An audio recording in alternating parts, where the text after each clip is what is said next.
I never imagined that the happiest day of my life would turn into the most humiliating and soul-crushing moment I'd ever experience. My name is Eleanor Wycliffe, and I grew up in a world where appearances mattered more than truth, where love was currency and betrayal was often disguised beneath the glitter of high society. But nothing could have prepared me for the moment I watched the man I loved slip through my fingers, into the hands of my own sister. It all started 3 years ago when I met James Harrington at a charity gala. He was the perfect gentleman, tall, dark-haired, and devastatingly charming. James had this quiet confidence about him, the kind that made everyone in the room turn their heads when he walked in. And somehow, out of all the women desperate for his attention, he chose me. At first I thought it was a dream. James pursued me with a fierce intensity, showering me with thoughtful gifts and whispered promises of forever. I fell hard and fast. Within 6 months he proposed under a canopy of stars on the terrace of his family's estate. The Harrington name was old money, and James was the heir to an empire of shipping companies and real estate. I knew marrying him would cement my place among society's elite, but more than that, I loved him. Or at least I thought I did. The cracks in our relationship started appearing a few months before the wedding. James grew distant, spending more nights away, constantly distracted by work. He stopped looking at me the way he used to, and the passionate kisses that once made me breathless became quick pecks on the cheek. I blamed the stress of the wedding, convinced that once we said our vows, everything would go back to the way it was. I was so painfully wrong. My sister, Isabella, had always been beautiful, blonde, delicate, with an ethereal grace that made her impossible to ignore. Growing up, I lived in her shadow, constantly reminded by our parents and friends how lucky I was to have such a radiant sister. But I never resented Isabella. I loved her. We were close, or at least I thought we were. I should have seen the signs. I should have noticed the way her eyes lingered on James when she thought no one was looking. The way he laughed too easily at her jokes. The secret glances they exchanged when they thought I wasn't paying attention. But I trusted them both. On the morning of my wedding, I was a nervous wreck. My dress was a masterpiece, delicate white lace with a fitted bodice and a long, flowing train. My mother fussed over me as the makeup artist applied the finishing touches, while Isabella stood in the corner, unusually quiet. When I asked if everything was okay, she smiled, but her eyes held a shadow of something I couldn't name. The ceremony was set to take place in the Grand Harrington Estate Chapel. The room was filled with roses and white candles, the aisle lined with satin ribbons. I remember standing at the doors, clutching my father's arm, trying to steady my breathing as the music began to play. But just before the doors opened, James's best man, Charles, rushed toward me, his face pale. "Eleanor, you need to come with me. Now." Confused and panicked, I followed him down the hallway, lifting my train so it wouldn't drag on the polished marble floor. Charles stopped outside a closed door and hesitated before opening it. What I saw inside shattered me. James was standing by the window, his tie undone, his shirt unbuttoned. And Isabella was sitting on the edge of the bed, in a white silk robe. Her hair was loose around her shoulders, her cheeks flushed. I stared at them, disbelief and nausea twisting in my stomach. "Eleanor," James started, but I held up a hand. "You can't be serious," I whispered. My voice trembled. My heart was thundering so loud I could barely hear my own breath. James ran a hand through his hair, looking more annoyed than guilty. "It just happened," he said. "We didn't mean for it to." My gaze snapped to Isabella. She stood, crossing her arms over her chest.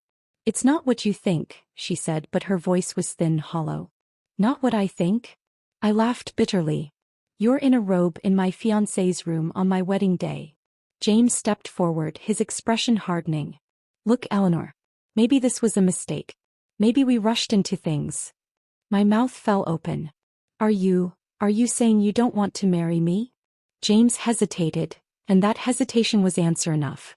"I'm sorry," Isabella said softly. "We never meant to hurt you." My heart shattered. My own sister. The betrayal cut so deeply I couldn't breathe. I walked out of that room in a daze, my heels clicking against the marble floor as tears blurred my vision. Guests were already seated in the chapel, waiting for the ceremony to begin.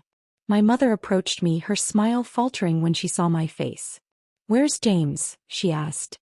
I ripped the veil from my hair. "He's not coming." My voice was ice. Gasps filled the room. My father rushed toward me, but I turned and walked toward the large mahogany doors. I pushed them open and stepped outside. The summer air was thick and humid, the sky gray with the threat of rain. My heart was in my throat.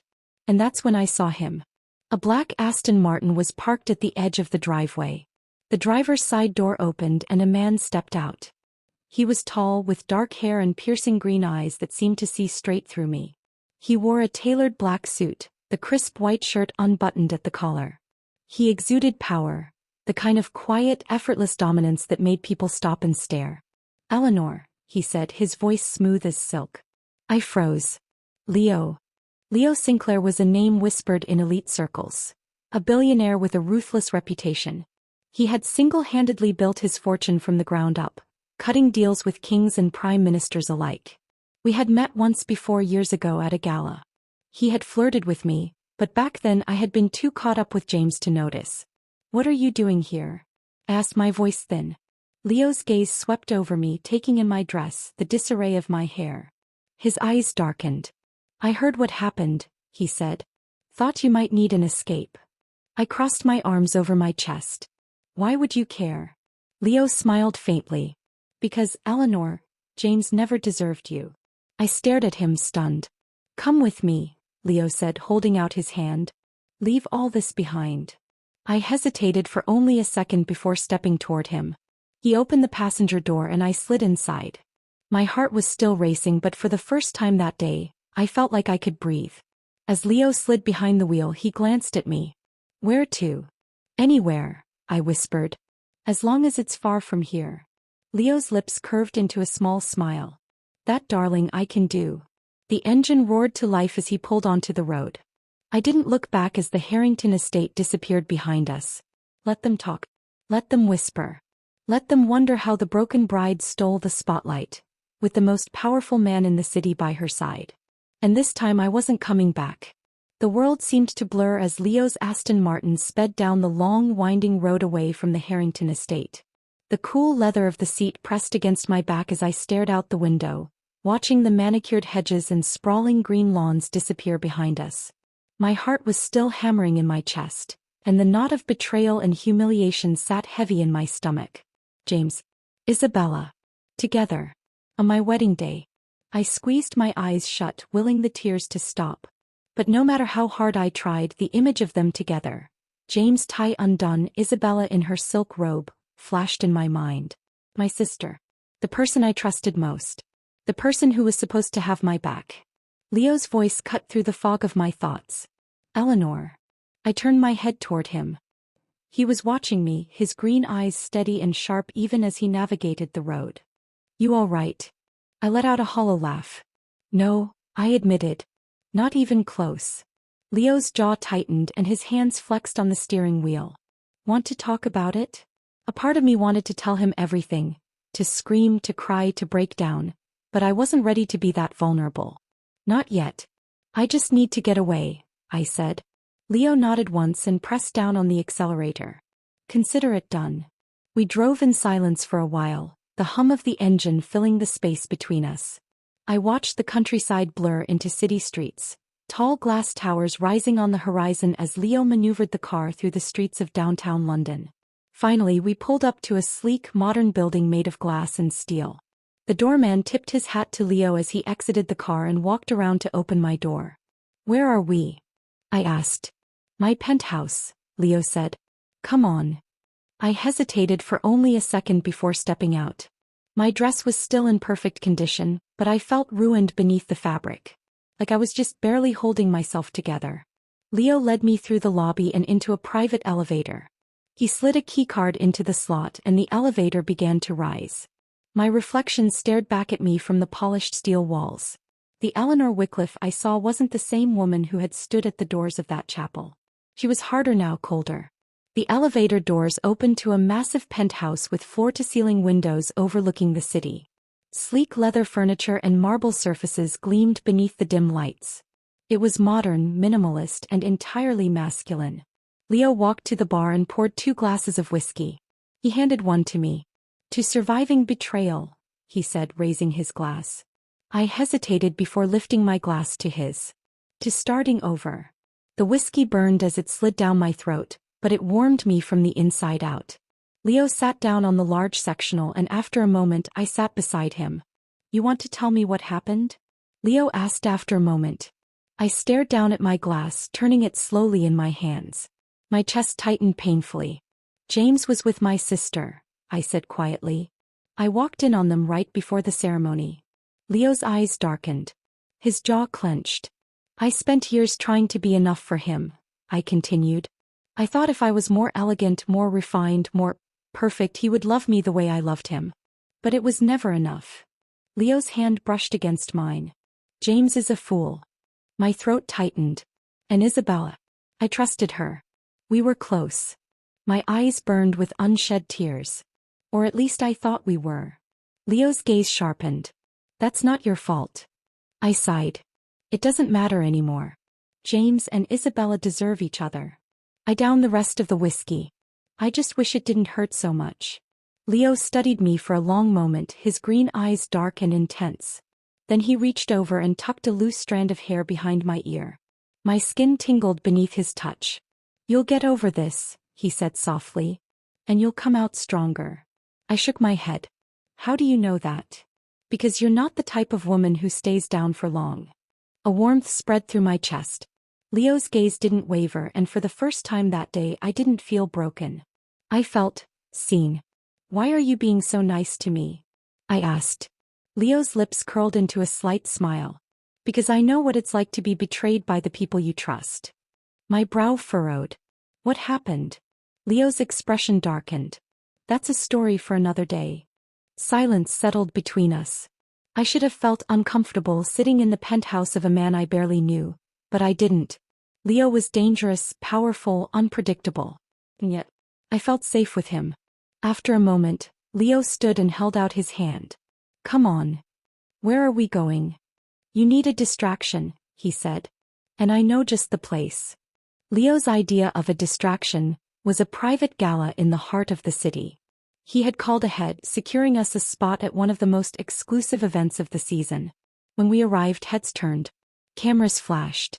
I wore a sleek black gown that Leo had arranged for. It clung to my figure perfectly, the low-cut back and slit along the side showing just enough skin to make me feel powerful again. My hair was swept into an elegant updo and diamond earrings glittered against my neck. Leo escorted me inside with his hand resting lightly on the small of my back. His presence radiated authority, and I couldn't help but feel stronger with him beside me. As we walked through the crowd, whispers followed us. "Is that Eleanor Wycliffe?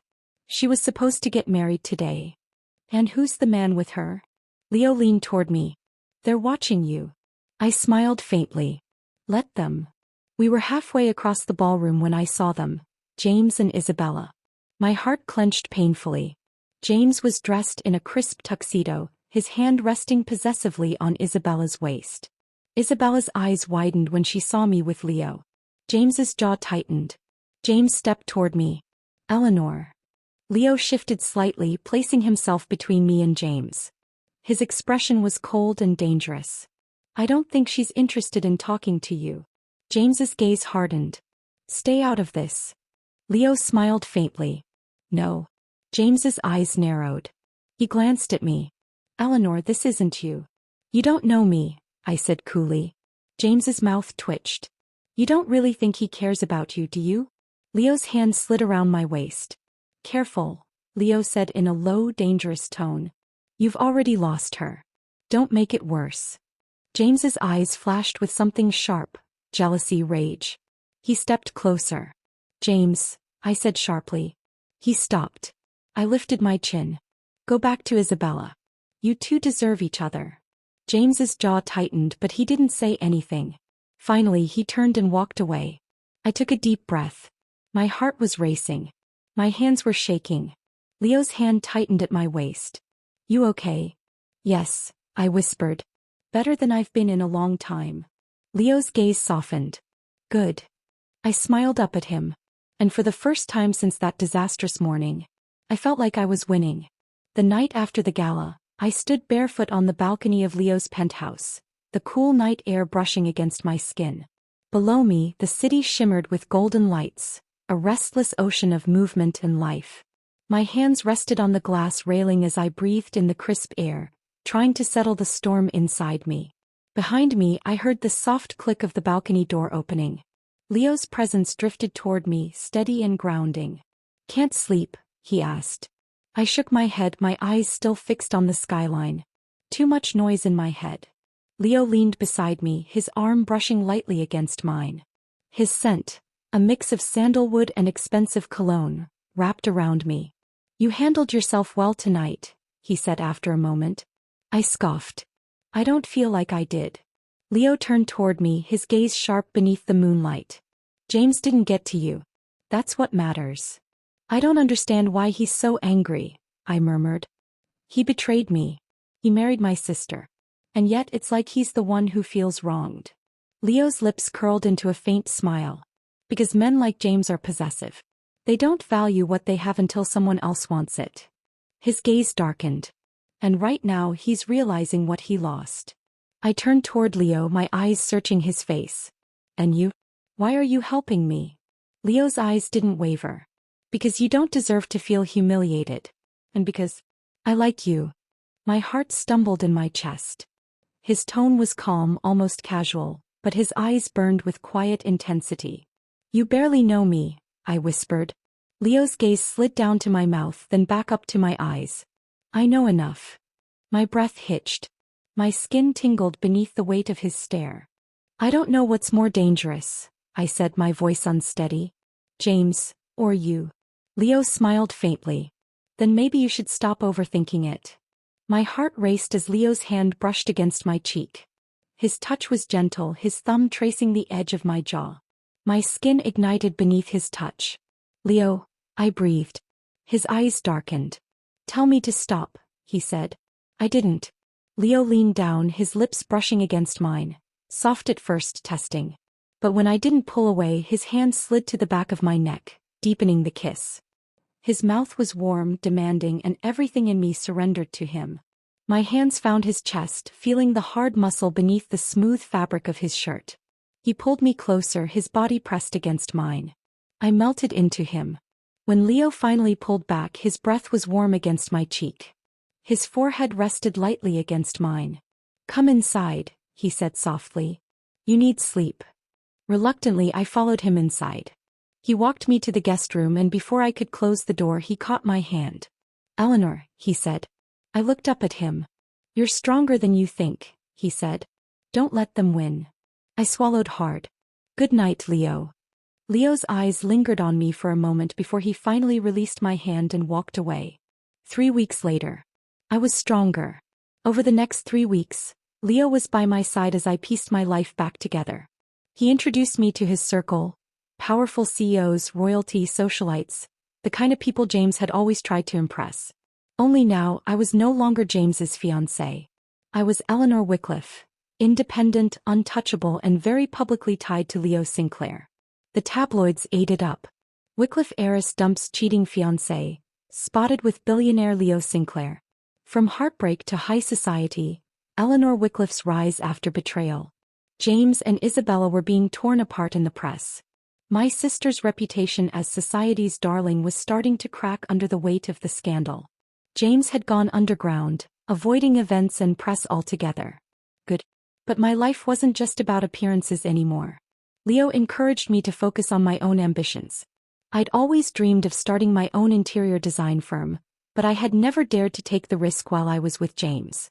He made it clear that my role was to be his wife, not a businesswoman. Leo changed that. "You're brilliant," he said one night over dinner. "And you have an eye for detail most people don't." "I don't know where to start," I admitted. Leo's smile was slow, dangerous. "Lucky for you, I know a few people." By the end of the week, Leo had arranged a meeting with the CEO of one of London's largest real estate firms. A few weeks later, I signed my first deal to design the interior of 3 luxury penthouses. Suddenly, I was no longer James's cast-off ex-fiancée. I was building something for myself. And I owed it to Leo. It was raining the day James showed up at my office. I was sitting at my desk going over blueprints when the front desk called. "Miss Wycliffe, there's someone here to see you." "I'm busy," I said. "It's James Harrington." My blood ran cold. For a moment I considered telling them to send him away. But a part of me wanted to see him, if only to remind myself how far I had come. Send him up, I said coolly. James walked in a few minutes later. His normally perfect hair was slightly disheveled, and his suit was wrinkled like he hadn't bothered to press it. His blue eyes narrowed as he took in the office. The sleek furniture, the floor-to-ceiling windows, the framed magazine cover on the wall featuring me. Eleanor, he said stiffly. James. He took a step toward me. You've been busy. I smiled faintly. Yes, I have. His jaw tightened. With Sinclair. I stood and crossed my arms. Why does it matter? James's eyes darkened. He's using you. I laughed. No, James. That was you. James stepped toward me, his expression darkening. Come back, he said. We can fix this. My mouth dropped open. Are you serious? James's gaze hardened. You know this isn't real. Whatever you think you have with Leo, it's temporary. He'll get bored. He always does. Even if that were true, I said coldly, I'd still rather take my chances with Leo than ever go back to you. James's face twisted with anger. He grabbed my arm. Suddenly the door opened and Leo was standing there. He looked calm. Too calm. His green eyes were sharp as glass. Take your hands off her, Leo said in a dangerously low voice. James's grip tightened. Stay out of this. Leo crossed the room in 2 strides and pried James's hand from my arm. James stumbled back. She's mine, he hissed. Leo's expression turned deadly. She doesn't belong to anyone, Leo said. But if you ever touch her again, I will ruin you. James's mouth opened and closed. You lost her, Leo said softly. Deal with it. James's gaze darted toward me. For a split second I thought I saw regret, real regret, in his eyes. But it didn't matter anymore. James stormed out. Leo turned toward me. His eyes softened. Are you okay? He asked. I stepped toward him. Yes. Leo's hand slid along my jaw. He's never going to stop coming back, he said quietly. I know, I said. But it doesn't matter. Why? I smiled. Because I'm not his anymore. Leo's gaze darkened. His hand slid to my waist, pulling me close. And whose are you? I smiled. Let's find out. Leo's mouth crashed against mine, hard and demanding. This time I kissed him back with everything I had. I wasn't James's anymore. I was mine. It had been almost 3 months since the day James walked into my office and Leo threw him out like he was nothing. 3 months of growing, healing, and slowly piecing my life back together. I was no longer Eleanor Wycliffe, the betrayed bride. I was Eleanor Wycliffe, founder of Wycliffe Interiors, and my business was thriving. After landing my first major project with Leo's connections, things began to snowball. Words spread fast in high society and suddenly, everyone wanted me to design their homes. I had more clients than I could handle, and the satisfaction of watching my business grow with every successful project filled me with a sense of accomplishment I had never known before. Leo Sinclair was no longer just the man who had pulled me from the wreckage of my failed wedding. He had become my rock, my protector, my lover. But I wasn't blind. Leo was dangerous, not in the reckless sense but in the way powerful men are dangerous. He knew how to break people, how to bend the world to his will. And yet, with me he was different. Gentler. Proactive. I woke up one morning in his penthouse, sunlight streaming across the luxurious silk sheets. Leo's arm was wrapped around my waist, his body pressed against mine from behind. His steady breathing brushed against my neck, and the heat of his bare skin sent a shiver down my spine. I shifted slightly and his grip tightened around me. Where are you going? Leo's sleepy voice rumbled against my ear. I smiled, turning toward him. His green eyes opened lazily, dark with sleep. I have a meeting, I said softly. Leo's hand slid along the curve of my waist, down to my hip. Cancel it. I laughed. I can't. Leo's mouth brushed against my shoulder. His lips were warm and soft. I could make it worth your while. I bit my lip. Tempting, but I'm trying to build an empire here. Leo's gaze sharpened. You already are. I sat up, brushing my hair back. Leo's hand slid across my thigh, his touch possessive. You don't need to work, Leo said. Not when I can give you everything. I smiled. But that's the difference between James and you. James wanted me to give up everything for him. You make me want to fight for more. Leo's eyes darkened. His hand slid behind my neck and he pulled me down toward him. His mouth claimed mine in a slow, languid kiss that sent heat rolling through me. When he pulled back, his gaze burned into mine. You're going to rule this city, Leo murmured. And I'll be right here beside you. My heart thundered in my chest. But the peace didn't last. I was sitting in my office later that day when my phone rang. It was my mother. I hesitated before answering. Things had been strained between us since the wedding fiasco. My parents had taken Isabella's side. Of course they had. They always favored her. And in their eyes I was the one who had created the scandal. I sighed and picked up the phone. Hello. Eleanor, my mother's clipped voice rang through the line. You need to come home. It's about Isabella. I stiffened. Why would I care about Isabella? She's upset. She wants to speak with you. I scoffed. I have nothing to say to her. Please, Eleanor, my mother said. Come home. I wanted to hang up. I wanted to tell her that Isabella and James weren't my problem anymore, but some small part of me still longed for closure. So, against my better judgment, I agreed. My parents' estate was as grand and imposing as ever. I walked through the marble-floored foyer, the sound of my heels echoing against the high ceilings. My mother greeted me with a strained smile. They're in the parlor, she said. They. I narrowed my eyes. Who exactly is they? Before my mother could answer, the door to the parlor opened, and there stood Isabella and James. Isabella's blue eyes widened slightly when she saw me, and James's gaze darkened. He looked more polished than the last time I had seen him, but his expression was colder. I crossed my arms. What the hell is this? Isabella stood, her hands wringing together nervously. Eleanor, I need to talk to you. I raised an eyebrow. About what? The fact that you married my fiancé? Or the fact that you both ruined my wedding day? Isabella's gaze dropped. I made a mistake. I laughed coldly. You don't say. James stepped toward me. Enough of this, he said sharply. We need to talk. I stiffened. No, you need to leave. James's gaze hardened. It's not that simple.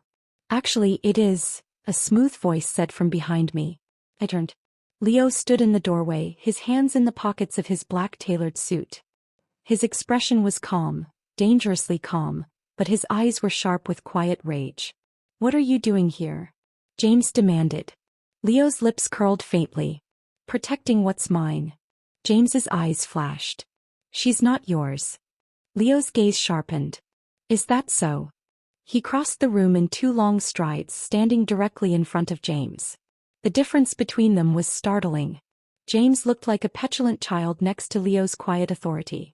You had her, Leo said coldly. And you threw her away. James's jaw tightened. Stay out of this. Leo's smile turned dangerous. Or what? James's hand curled into a fist. Do you think you can keep her? Eleanor isn't the kind of woman who sticks around. Leo's eyes narrowed. No. She's the kind of woman who thrives when she finally has the right man standing beside her. James lunged toward Leo. I gasped. But Leo caught him mid-motion, twisting his arm behind his back and forcing him to his knees. James's face twisted with pain. Let him go. Isabella shrieked. Leo leaned down, his mouth close to James's ear. You had your chance, Leo murmured. And you wasted it.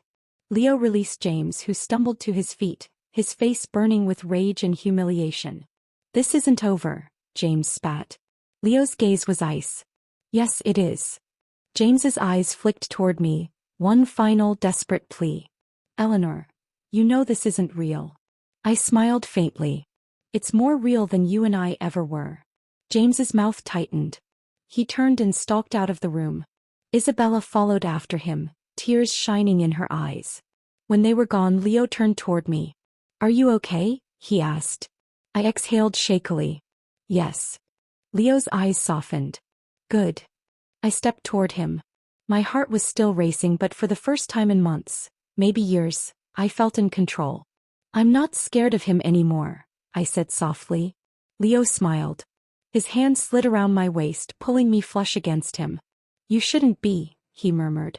My hand slid along his chest. Leo. I think I love you. Leo's gaze sharpened. He cupped my face in his hands, his thumb brushing along my cheek. Good, he said. Because I've been in love with you since the moment you walked away from him. I smiled. Leo's mouth claimed mine in a fierce kiss, possessive, consuming. His arms wrapped around me as I melted against him. James was in my past. Leo was my future. And this time I wasn't running away. It had been 6 months since James and Isabella walked out of my life for good. 6 months of rebuilding. Of finding myself. Of stepping into the life I was always meant to have. My business was thriving. Wycliffe Interiors had become the go-to firm for the elite. The projects kept rolling in. Luxury penthouses, designer estates, and high-profile renovations. My name was no longer attached to James or the Harrington family. It stood on its own. Leo was everything. He was my constant. My strength. My partner. Our relationship wasn't built on need, it was built on choice. I didn't need Leo Sinclair. I wanted him. And that distinction made all the difference. It was a warm summer evening when Leo suggested a weekend away. You've been working too hard, he said one night as we lay tangled together on his sofa. My head was resting on his chest, and his hand was trailing lazily through my hair. I have deadlines, I murmured. Leo's hand slid beneath my chin, tilting my face toward his. You have me. I smiled. And where exactly are you taking me? Leo's eyes darkened. Italy. I blinked. Italy. His lips curled. My villa on Lake Como. I sat up. Leo, I can't just disappear for a week. Yes, you can. His hand slid around my waist, pulling me back down onto his chest. That's the benefit of being the boss. I laughed. You're impossible. Leo's mouth brushed against my ear. And you love it. I sighed. Fine. But only for a few days. Leo smiled. We'll see about that. The villa was breathtaking. Nestled on a cliff overlooking the sparkling blue waters of Lake Como, the villa was a masterpiece of Italian architecture. Whitewashed walls, sprawling terraces, and ivy-covered archways. The gardens were lush with blooming roses and jasmine, the air scented with the sweetness of summer. Leo had arranged for a private chef, and the staff ensured that we had everything we could possibly need. But it wasn't the luxury that overwhelmed me, it was Leo. The way he looked at me. The way his hand never strayed far from mine. We spent the days swimming in the lake, walking through the cobblestone streets of the nearby village, and lying beneath the stars. At night, Leo would pull me into his arms, his mouth finding mine with quiet intensity. His touch made me forget everything but the feel of him, the strength of his body, the warmth of his skin. On our third night we were sitting on the terrace overlooking the lake. The sun was setting, casting streaks of pink and gold across the water. Leo had arranged for dinner to be served outside. Fresh pasta, grilled fish, and chilled champagne. I was barefoot, wearing one of Leo's shirts over my swimsuit. He sat across from me, his green eyes glinting beneath the fading light. Leo raised his glass. To you, he said softly. I smiled. And what exactly am I being toasted for? Leo's gaze sharpened. For building a life that's yours. For taking back your power. I lifted my glass. To starting over. Leo's eyes darkened. To winning. I took a sip of champagne, letting the bubbles slide down my throat. My heart was racing. There was something in Leo's expression, an intensity, that sent heat curling low in my stomach. Leo set his glass down and leaned forward. His hand slid across the table, capturing mine. I have something for you, he said. I raised an eyebrow. Oh. Leo reached into his jacket pocket and pulled out a small black velvet box. My breath hitched. Leo. He slid out of his chair and knelt in front of me. My heart thundered in my chest. Leo opened the box, revealing a diamond ring, a flawless emerald-cut stone surrounded by smaller diamonds. It caught the last light of the sunset, glinting like fire. My hand flew to my mouth. Leo. Leo's eyes locked on mine. His gaze was steady, calm, but there was something vulnerable beneath the surface. I knew from the moment I saw you standing at those chapel doors that I was going to steal you from him, Leo said softly. But what I didn't expect was that you would steal my heart. My chest tightened painfully. I don't want to own you, Leo continued. I want to stand beside you. I want to see you build your empire. I want to be there when you rise, And if you fall, I want to be the one who catches you. Tears burned in my eyes. I love you, Eleanor, Leo said. And I don't need you to say yes. I just need you to know that you have a choice. Always. My breath hitched. Leo. Marry me, Leo said. Not because you need to, but because you want to. My throat tightened. Yes. God, yes. But I hesitated. James had once proposed to me with flowery words and a gleaming ring, and he had betrayed me. I had walked into that marriage thinking it would give me everything, only to discover that it would cost me everything. But Leo wasn't James. Leo wasn't asking me to give up my independence. He was asking to stand beside me as an equal. Eleanor. Leo's voice was low, steady. I slid down from my chair and knelt in front of him. Leo's eyes darkened. I reached for the box, slid the ring from its velvet cushion, and slipped it onto my finger. Yes, I whispered. Leo's eyes flashed. His hand slid behind my neck and his mouth crashed against mine. Yes, I whispered again between kisses. Yes, yes, yes. Leo pulled me against him, lifting me off the ground as his mouth claimed mine. I wrapped my arms around his neck, my heart soaring. When he finally pulled back, his forehead rested against mine. Say it again, Leo murmured. Yes, I smiled. Leo's mouth curved into a rare, genuine smile. His hands tightened around my waist. You're mine now, he said softly. I laughed. I think I've always been yours. A week after we returned from Lake Como, James called me. I stared at my phone for a long moment before answering. James. Eleanor. James's voice was tight. I heard about you and Leo. I smiled faintly. I'm sure you did. James hesitated. You don't have to do this. Do what? Marry him, James said. You don't owe him anything. My smile widened. That's the difference, James. I don't owe him anything. I choose him. James's breath hitched. Eleanor, please. I shook my head. Goodbye, James. Wait. I hung up. I stared at the phone for a moment before setting it down. I didn't feel rage or sadness anymore. Just peace. Leo walked into the room a moment later. His gaze slid to the phone. James. I smiled. It doesn't matter. Leo crossed the room and pulled me into his arms. His lips brushed against my ear. Good, Leo said softly. I leaned into him. His arms were strong, steady, the kind of strength that didn't demand submission but encouraged independence. You know, Leo murmured, I'm thinking about giving you half my company. I raised an eyebrow. Why? Leo smiled faintly. Because I want you to own the world with me. I smiled. You really are impossible. And you love it. Yes, I whispered. I do. Leo's mouth covered mine, a slow, possessive kiss that promised forever. And this time I knew I wasn't walking into a trap. I was walking into my future. 6 months later, I stood in front of the mirror, smoothing my hands over the sleek white silk of my wedding dress. The fabric clung to my figure, highlighting every curve. The dress was simple, elegant, with a plunging neckline and delicate beading along the bodice.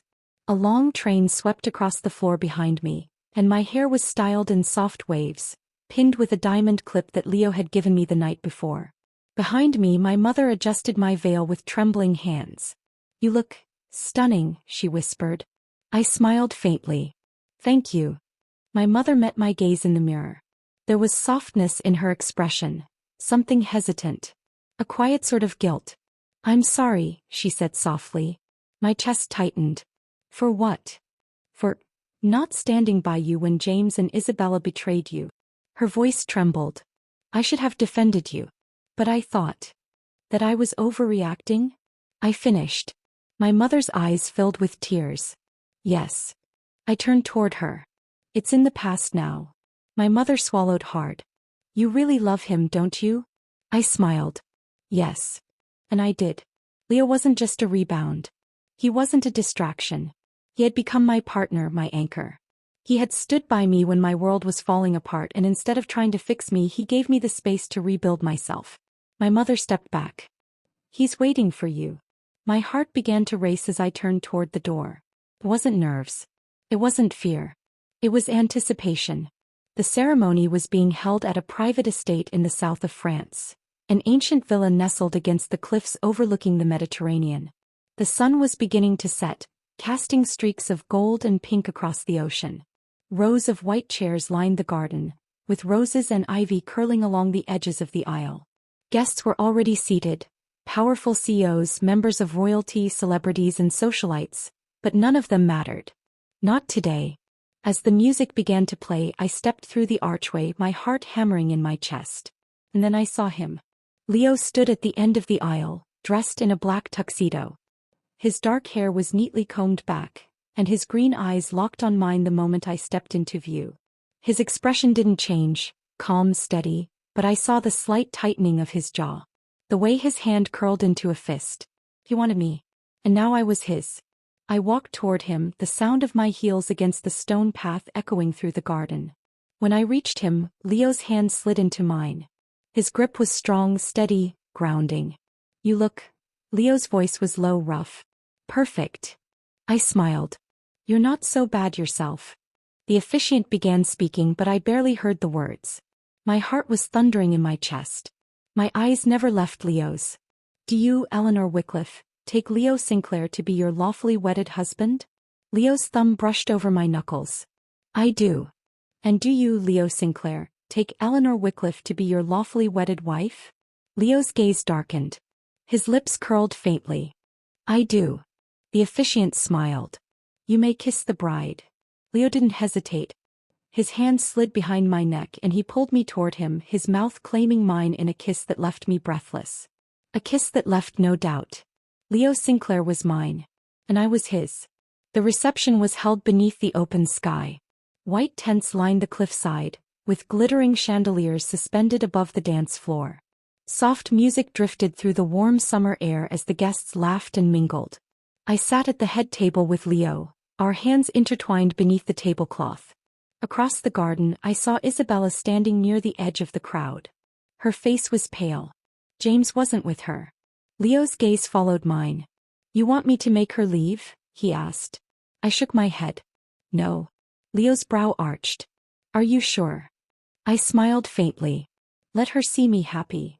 Leo's gaze darkened. Cruel. I shrugged. She taught me well. Across the garden, Isabella's gaze met mine. Her mouth tightened. She lifted her glass in a cold, brittle gesture. I smiled back. Isabella turned and disappeared into the crowd. I felt nothing but calm. She's no longer your problem, Leo said softly. She never was, I murmured. James was the problem. Leo's hand tightened on mine. He's gone now. My heart clenched. You don't think he'll try again? Leo's smile sharpened. He knows better. I raised an eyebrow. What exactly did you do to him? Leo's gaze darkened. Let's just say, James no longer has the resources to cause problems. I stared at him. You ruined him? Leo's smile was slow and dangerous. I made sure he wouldn't rise again. My pulse quickened. I should have been horrified, but I wasn't. I liked knowing that Leo had destroyed him. That James was finally facing consequences for what he'd done. Leo leaned toward me. His mouth brushed against my ear. I told you, he murmured. No one touches what's mine. I turned toward him. I'm not a possession, Leo. Leo's eyes darkened. No, he said. You're more than that. His hand slid beneath my chin, tilting my face toward him. You're my queen. My lips curled. Then I suppose it's only fair that I take my place beside my king. Leo's gaze sharpened. His hand slid around the back of my neck. You already have. 1 year later. I stood on the balcony of our penthouse in New York City, overlooking the city skyline. The Empire State Building glowed in the distance, the lights of the city stretching out endlessly beneath me. Behind me, Leo stepped onto the balcony, his arms sliding around my waist. You're working too hard, Leo murmured against my ear. I smiled. So are you. Leo's hand slid down to my stomach. His fingers splayed across the slight curve beneath the silk of my dress. You're carrying my heir, Leo said, his voice low. I smiled faintly. Our heir. Leo's mouth brushed against my shoulder. They're going to be royalty. And spoiled, I teased. Leo chuckled. His hand tightened around my waist. Only by me. I leaned back against him, my heart swelling. My business was thriving. My personal life was secure. And Leo, Leo was mine. James and Isabella were ghosts now. Their names were whispers in high society, remnants of a scandal long past. James had left the city after Leo dismantled his business. Isabella had retreated into the shadows, a social outcast. I didn't care. I had built a new life. A better life. Leo kissed my neck. Happy. I smiled. More than happy, I whispered. Leo's mouth brushed against my ear. Good. I turned toward him. My hand slid behind his neck. Now, I murmured, take me to bed. Leo's eyes darkened. With pleasure. He lifted me into his arms, carrying me toward the bedroom. And this time, this life, belonged to me. The end.